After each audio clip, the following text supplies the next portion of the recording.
This is a new story we're just testing out. It's called When You Are Six or Here Be Dragons. When you're six, the world is a very big place. So sometimes you need maps or drawings and pictures just to understand where you live, where's safe, where's fun, and of course, where you should never, ever, ever go. And so it was for Lulu and her kitten Paws.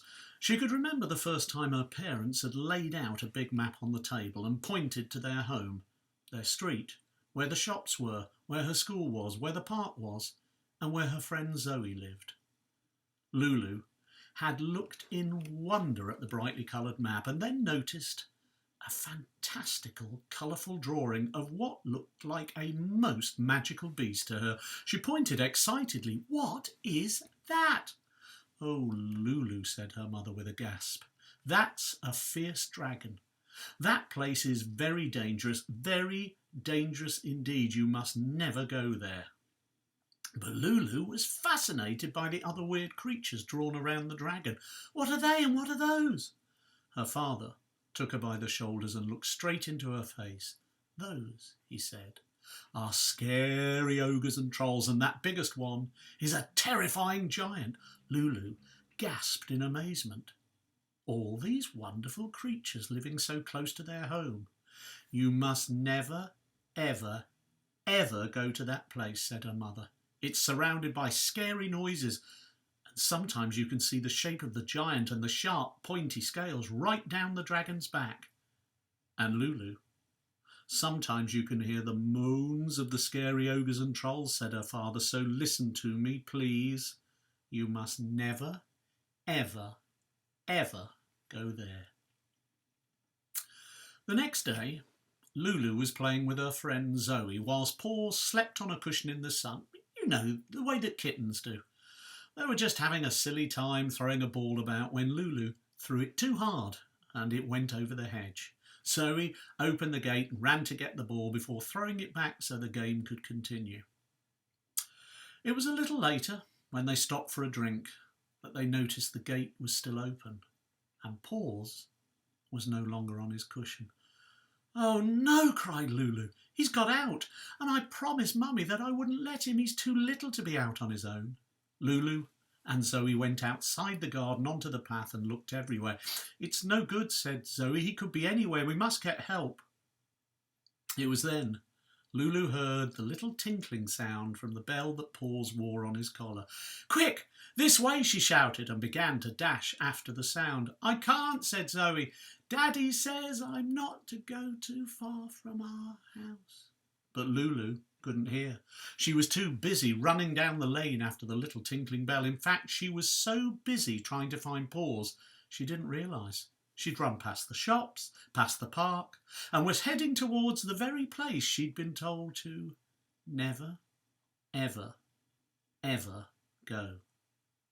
In the distance, she could hear the tiny bell, but she could also hear a strange whooshing noise coming from the distance.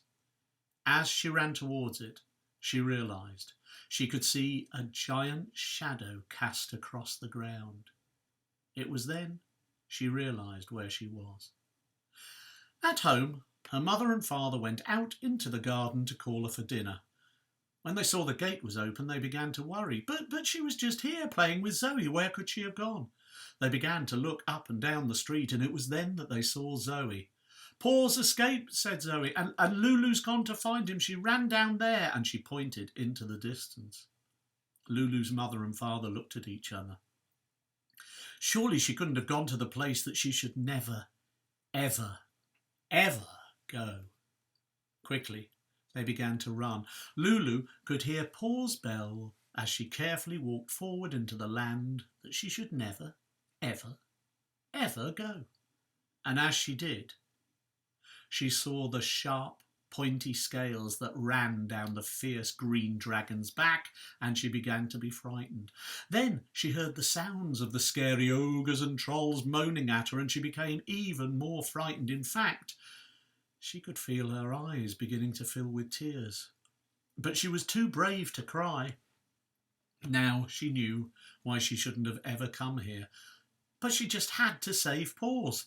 She was going to have to be brave, braver than any 6-year-old girl she knew. It was then she heard the tinkle of the little bell, and wiping her eyes and puffing out her chest to make herself feel strong, she saw Paws. He was sitting on the lap of a little old lady, and she could hear her talking to the kitten in the most kind and gentle way. "Now, who are you, little puss? And what are you doing here? For some reason, most things are too frightened to come here, but you're not frightened, are you?" she said, scratching the little kitten right behind the ear. Paws began to purr so loudly that Lulu could hear it where she was standing. The noise of Paws' purr meant Lulu couldn't hear the scary noises anymore. From the corner of her eye, the little old lady could see Lulu, and she knew she was scared. So she turned to talk to Paws again. "You see, little kitten, for some reason, some people think that this is a land of scary ogres and trolls, a terrifying giant, and even a fierce green dragon." She saw Lulu shiver. "But that's just rubbish," she chuckled. "Do you know, it's just the stories people tell when they don't really understand or know things." And with that, she turned to where Lulu was standing. "Hello," said the little old lady. "Is this your kitten? I must say she's a very beautiful, friendly little cat." And she beckoned Lulu over. "What's her name?" Now, Lulu didn't know what to do. She knew she was in the place that she should never, ever, ever go. And she knew that she shouldn't talk to strangers. But the little old lady seemed very nice, and Paws seemed so happy with her. With nervous steps, she went up to the bench where the old lady sat and reached out and touched Paws, who meowed with pleasure. "Her name is Paws," she said with a tiny trembling voice. "You look frightened," said the little old lady. "I am," said Lulu. "My mother and father said I should never, ever, ever, ever come here. It's full of scary ogres and trolls and a terrifying giant and a fierce green dragon." The little old lady smiled and handed her a white cotton handkerchief. "Now sit down, wipe your eyes and take some big deep breaths. Then you look around and tell me what you can see." Lulu wiped her eyes with the soft white cloth and counted up to 5 as she breathed in and out to calm herself down. And then she looked around without the tears and fears in her eyes. "Well," said the little old lady, "what can you see?"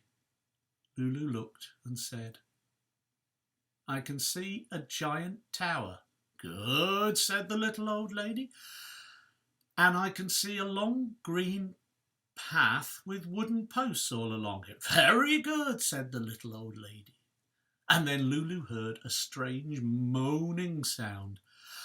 "And I can hear a funny sound," she said, giggling. "But it's not scary ogres or trolls. It's just the wind blowing through those tunnels and round the giant's tower legs." "That's right," said the little old lady. "You see, it's funny what people imagine, when really it's just that they're scared of strange people and places and things." As she finished speaking, Lulu's mother and father ran up. "What are you doing here, Lulu?" they said, feeling both relieved and angry at the same time. "We told you that you must never, ever, ever come here." "But I had to get Paws," said Lulu, "and this lovely old lady has rescued her."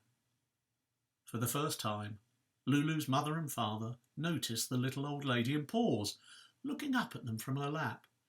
"Thank you for looking after Lulu's kitten," said her mother nervously, "but I'm afraid we must get away from here, and quickly."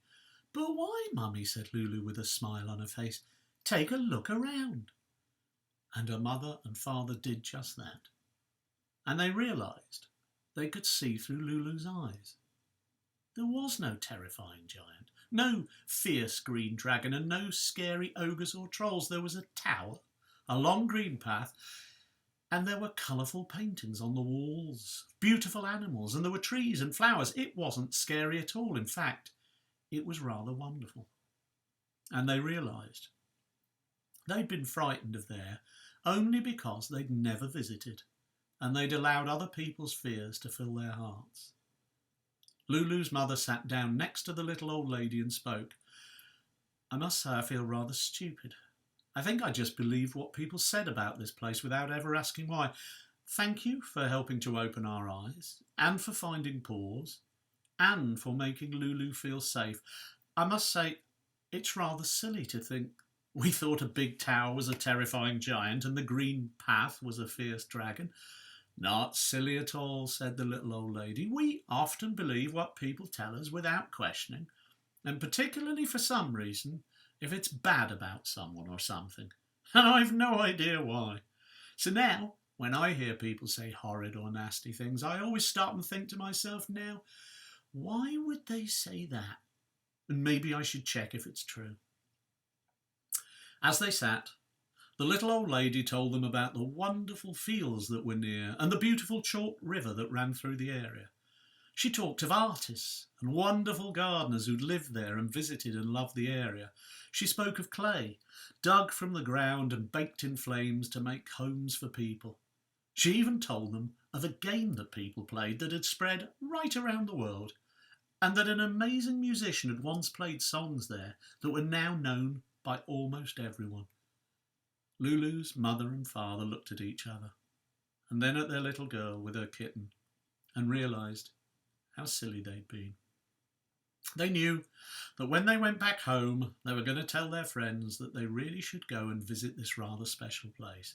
They would tell them there's no terrifying giant, no fierce green dragon, no scary ogres or trolls, and that this was a beautiful place that everyone should never, ever, ever not visit.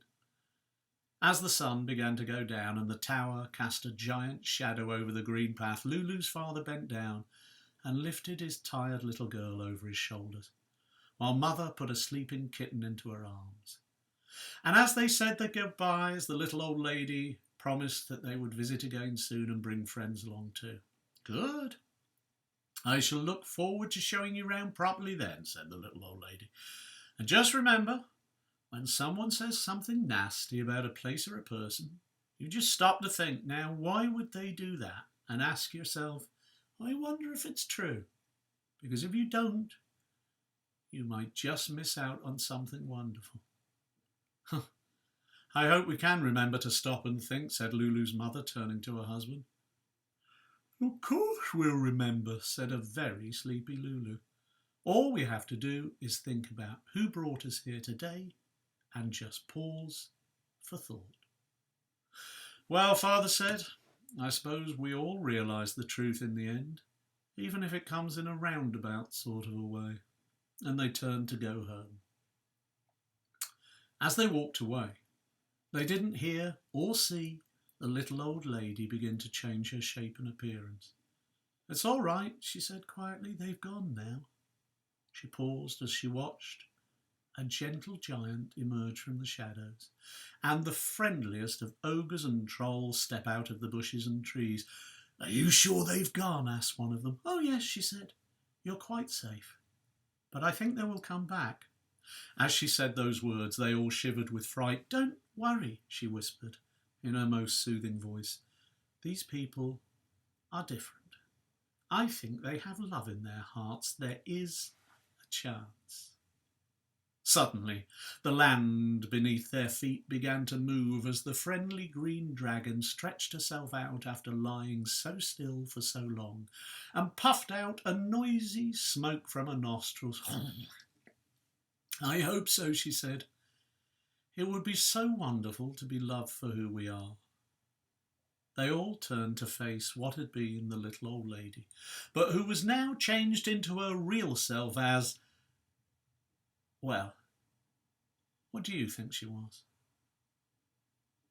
As her father tucked Lulu into bed, her mother said, do you know, in all our relief to find you, we forgot to ask the little old lady her name.